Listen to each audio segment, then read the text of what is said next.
Russia Ukraine যুদ্ধ যেন আরও ভয়াবহ মোড় নিচ্ছে। একদিকে রাতভর ক্ষেপণাস্ত্র ও ড্রোনের বিস্ফোরণে কেঁপে উঠছে ইউক্রেন, অন্যদিকে পাল্টা হামলায় রাশিয়াও হতাহতের খবর দিচ্ছে। নতুন এই সংঘাত ইঙ্গিত দিচ্ছে যুদ্ধ থামার বদলে আরও বিস্তৃত হওয়ার ঝুঁকি তৈরি হয়েছে। রোববার ১২ জুলাই উভয় পক্ষের কর্মকর্তারা পৃথকভাবে হতাহতের তথ্য প্রকাশ করেছেন। ইউক্রেনের দাবি, রাতভর রাশিয়ার ড্রোন ও ক্ষেপণাস্ত্র হামলায় দেশের বিভিন্ন অঞ্চলে অন্তত ৪ জন নিহত হয়েছেন।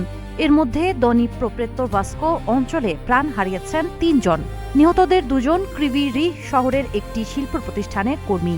দৃঢ় বন্ধনের আস্থায় শক্তিশালী স্টিলের আরেকটি নাম জেডএসআরএম। এছাড়া দক্ষিণাঞ্চলের খেরসনে রুশ ড্রোন হামলায় ৪৮ বছর বয়সী এক ব্যক্তি নিহত হয়েছেন বলে জানিয়েছেন মেয়র ইয়ারোস্লাভ শানকো। সাম্প্রতিক সপ্তাহগুলোতে ইউক্রেনে রাশিয়ার হামলার মাত্রা উল্লেখযোগ্যভাবে বেড়েছে। বিশ্লেষকদের মতে, যুক্তরাষ্ট্রের তৈরি প্যাট্রিয়ট আকাশ প্রতিরক্ষা ব্যবস্থার ক্ষেপণাস্ত্রের ঘাটতির কারণে ইউক্রেন ব্যালিস্টিক ক্ষেপণাস্ত্র ঠেকাতে চ্যালেঞ্জের মুখে পড়েছে, আর সেই সুযোগই কাজে লাগাচ্ছে মস্কো।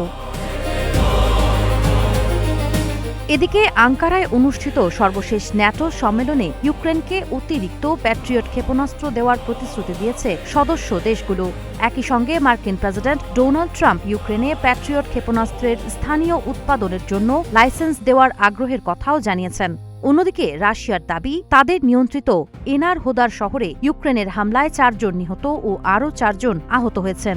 শহরটিতেই অবস্থিত ইউরোপের সবচেয়ে বড় জাপোরিজিয়া পারমাণবিক বিদ্যুৎ কেন্দ্র।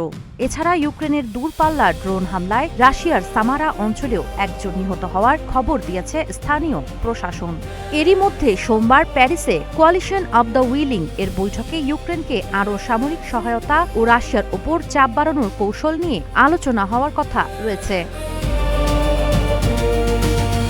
সাবা খান, নাগরিক প্রতিদিন।